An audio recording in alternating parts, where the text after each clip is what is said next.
وعلیکم السلام ورحمۃ اللہ۔ اوپر دو کلپ آئے ہیں ہمارے بھائیوں کے، ایک ہمارے فیضان الحق صاحب کا ہے جس میں بڑی اچھی انہوں نے نصیحت کی ہے کہ ایسے سوالات سے اللہ کی پناہ، یہ وسوسے ہوتے ہیں، یہ تو وسوسے تو آئیں گے، اس کا طریقہ بھی نبی علیہ السلام نے بتا دیا کہ اس طرح کے وسوسے آئیں تو اللہ کی پناہ مانگ لو۔ اور اس حدیث میں اس طریقے سے ہے کہ شیطان اس طرح وسوسہ ڈالتا ہے کہ فلاں چیز کو کس نے پیدا کیا، تو اس کا جواب ہے اللہ نے۔ فلاں کو کس نے پیدا کیا؟ اللہ نے۔ اس طرح کافی چیزیں وہ گنتا ہے، یعنی خیالات میں ڈالتا ہے، تو ذہن میں یہی جواب آتا ہے کہ اللہ نے۔ پھر آخر میں یہ فریب کہتا ہے کہ اللہ کو کس نے پیدا کیا؟ تو اس طرح کا جب یہ سوال ذہن میں ڈالے، وسوسہ ڈالے، تو فوراً کہو میں اللہ کی پناہ مانگتا ہوں اور میں اللہ کے اوپر ایمان لایا ہوں، میں اپنے مالک کو مانتا ہوں۔ یعنی اللہ کے ہونے کا سب سے بڑی دلیل میرا اپنا وجود ہے کہ مجھے جس نے پیدا کیا ہے وہ میرا مالک ہے، وہ میرا رب ہے، وہ اللہ ہے۔ تو اس طریقے سے اگر اس طرح کے کچھ وسوسے پیدا ہوں کہ وہ اللہ تعالیٰ نے وہ سجدہ ملائکہ سے کیوں کرایا، تو یہ وسوسہ ہے، اس کو فوراً کہو کہ میں اللہ کے اوپر ایمان لایا، یعنی میرے اللہ نے جو بات بتائی ہے وہ بالکل حق ہے۔ اب کیوں اور کیسے کے چکروں میں ہم نہیں پڑتے ہیں۔ اللہ بہت ہی دانا ہے، بہت ہی زیادہ قدرت والا رب ہے، اور اس کا حکم جو ہے، اس کی بندگی، اس کی فرمانبرداری ہی اس کی بندگی ہے۔ تو اسی طریقے سے اللہ تعالیٰ عرش پر ہے، اب کیسے ہے، کیوں ہے، بس یہ اللہ بہتر جانتا ہے، اور ہم اس کھوج میں نہیں پڑتے ہیں، بس صرف ہم اس کے اوپر ایمان لاتے ہیں۔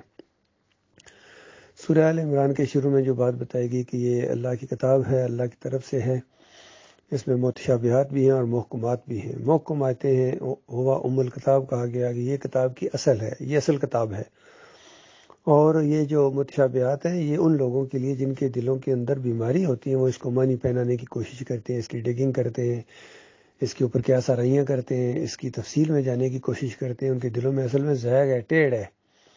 اور جو صحیح علم والے ہوتے ہیں وہ ان کے بارے میں کیا کہتے ہیں؟ ہم اللہ کے اوپر ایمان لائے، بس جتنی اللہ نے بات بتا دی اتنی ہی ہے۔ چاہے یہ ملائکہ کے سجدے کا معاملہ ہو، چاہے تقدیر کا معاملہ ہو، چاہے سحر کا معاملہ ہو، جتنی بات اللہ نے بتائی ہے ہم اس کو مانتے ہیں، کیوں اور کیسے کے چکروں میں ہم نہیں پڑتے ہیں۔ باقی نیچے جو بھائی نے کافی ماشاءاللہ صدیق صاحب نے اتنی دعائیں دی ہیں اپنے بھائیوں کو، اللہ تعالیٰ ان کی دعائیں قبول کرے اور ان کے حق میں بھی یہ سارے معاملات کرے۔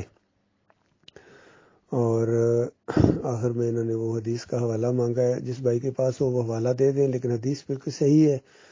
اس میں اصل میں ڈرایا گیا ہے کہ فرقے نہ ہونا اور بنی اسرائیل کی طرح نہ ہو جانا، اور بہرحال ساتھ یہ بھی گویا پیشن گوئی بھی ہے کہ یہ ہوں گے، یہ کریں گے، وہی کچھ کریں گے جس سے منع کیا گیا ان کو۔ تو پھر صحابہ نے پوچھا کہ ناجی مسلک، ناجی فرقہ، ناجی جماعت جو بھی ناجی مطلب نجات پانے والی، بچے گی کون؟ جہنم کی آگ سے کون بچیں گے؟ تو فرمایا میرا طریقہ میرے صحابہ کا طریقہ۔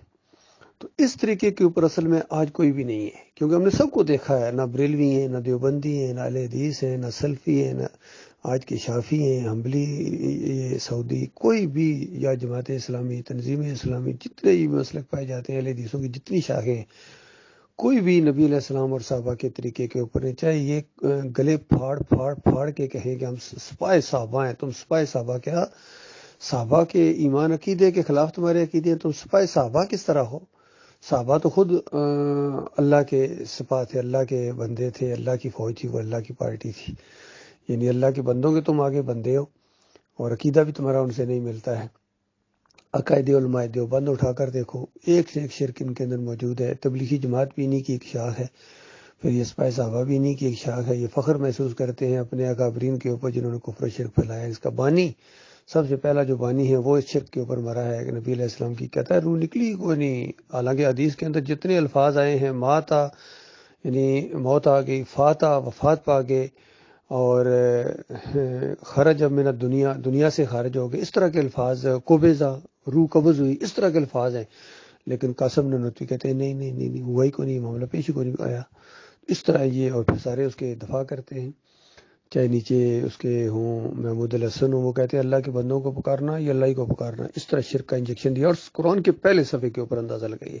شبیر احمد عثمانی نے اسی کو مزید آگے بڑھایا، پھر آگے جتنے بھی ہیں، اشرف علی تھانوی، اور آج تک یہ ان کے جتنے خادم ہیں، جتنے ان کے مسلک ہیں، سارے اسی کو، پھر شرک و تقی عثمانی ہو گیا، رفیع عثمانی ہو گیا، اسی کو لے کے آگے بڑھے ہیں، اور ایک عرصہ دراز تک سعودی عرب سے یہ تفسیر فری بانٹی جاتی رہی ہے بہترین پرنٹنگ کے ساتھ پوری دنیا میں. اس کے پہلے صفحے کے اوپر لکھا ہوا تھا کہ شاہ فہد کی طرف سے امت مسلمہ کو تحفہ، یہ لکھا ہوا ہے پہلے صفحے کے اوپر، یعنی امت مسلموں کو یہ شرک کا تحفہ دیا جا رہا ہے. تو اب وہ بند ہو گئی، اللہ جانتا ہے وہ کس وجہ سے بند ہوئی ہے، چونکہ ہم نے یہ آواز اٹھائی ہے کہ اس میں شرک ہے، کفر ہے، تو ایسے لگتا ہے کہ ہو سکتا ہے اس کی وجہ سے وہ بند ہو گئی ہو وہاں سے، لیکن پوری دنیا میں تو پھیلی ہوئی ہے. تو اس طریقے سے یہ جتنے مسالک پائے جاتے ہیں ان میں سے ناجی کوئی بھی نہیں ہے. الحمدللہ ہم اسی انداز سے توحید کی دعوت اٹھا رہے ہیں. ہمارا کسی مسلک سے کوئی تعلق نہیں ہے، نہ سیاسی پارٹیوں سے ہمارا کوئی تعلق ہے، نہ ہم صوفی ہیں. ہم واسطے وسیلے کے شرک سے اللہ کی پناہ مانگتے ہیں، اس کا رد کرتے ہیں. ہم پکاروں کے شرک سے بیزار ہیں، نظر و نیازوں کے اوپر تھوکنا بھی گوارا نہیں کرتے ہیں، اور واسطے وسیلے اور رکوع اور سجدے یہ سارے مشرکانہ جو اتنے فعل ہیں، نہ صرف اس کا انکار کرتے ہیں بلکہ ان کے پھیلانے والوں کی نشاندہی کرتے ہیں، ان کو کفر کرتے ہیں، ان کو طاغوت سمجھتے ہیں جنہوں نے یہ سارے مشرکانہ عقیدے پھیلائے ہیں، چاہے نظر و نیاز والا ہو، چاہے یہ سجدہ تعظیمی والا ہو. حالانکہ ہماری اپنی جماعت کے امیر تھے، لیکن جب انہوں نے یہ شرک اپنے اندر لے آئے تو ہم نے ان کو پہلے سمجھایا اور اس کے بعد ان کو للکارا، اور پھر بالکل بیزاری اور برات کا اعلان کرتے ہیں ان سے. جو بھی ان کو اپنا امیر مانتا ہے وہ ایمان خالص کے اوپر نہیں ہے، وہ کفر شرک کے اوپر، ہمارا اس سے کوئی تعلق نہیں ہے. تو اس انداز سے کسی پر چوٹ لگے، کوئی ناراض ہو، کوئی ہمارا نہیں ہے جس نے اللہ کے ساتھ چھیڑ کی ہے. اللہ کی کتاب کو پیچھے کر کے اپنے امیر اور اپنے پیر اور اپنے لیڈر کی بات کو آگے لاتا ہے تو بالکل ہم اس سے بیزار ہیں. ہمارے لیے نبی علیہ السلام کا طریقہ، صحابہ اکرام کا طریقہ بالکل سند آخر ہے، عرف آخر ہے. ہم جس طرح نبی علیہ السلام کو آخری نبی مانتے ہیں، اسی طرح ان کی بات کو بھی ہم آخری بات مانتے ہیں. کسی کی بات نہیں چلے گی. پوری دنیا، پوری علماء جتنے یہ پھیلے ہوئے گلے پھاڑ پھاڑ کے اگر کہیں کہ تعویذ جائز ہے، ہم کہیں گے شرک ہے. سارے کہیں کہ یہ واسطہ وسیلہ جائز ہے، ہم کہیں گے شرک ہے. کوئی کہیں رکوع سجدہ جائز ہے، بس ایک ہوا تھا وہ مان لو، ہم ایک بھی سجدہ ماننے کے لیے تیار نہیں. کسی ایک کوئی بھی سجدہ جائز نہیں ہے. شرک کسی حال میں جائز نہیں ہے. پوری دنیا سے بیزاری کا اعلان کر دیا جائے، پوری دنیا سے جنگ چھیڑ دی جائے، پوری دنیا کو قتل کر دیا جائے، تب بھی شرک جائز نہیں ہے، ایک لمحے کے لیے بھی جائز نہیں ہے. یہ ہمارا ایمان ہے. اللہ تعالیٰ اس پر ہمیں قائم رکھے. اسی کے لیے ہم جی رہے ہیں اور اسی کے لیے انشاءاللہ مریں گے.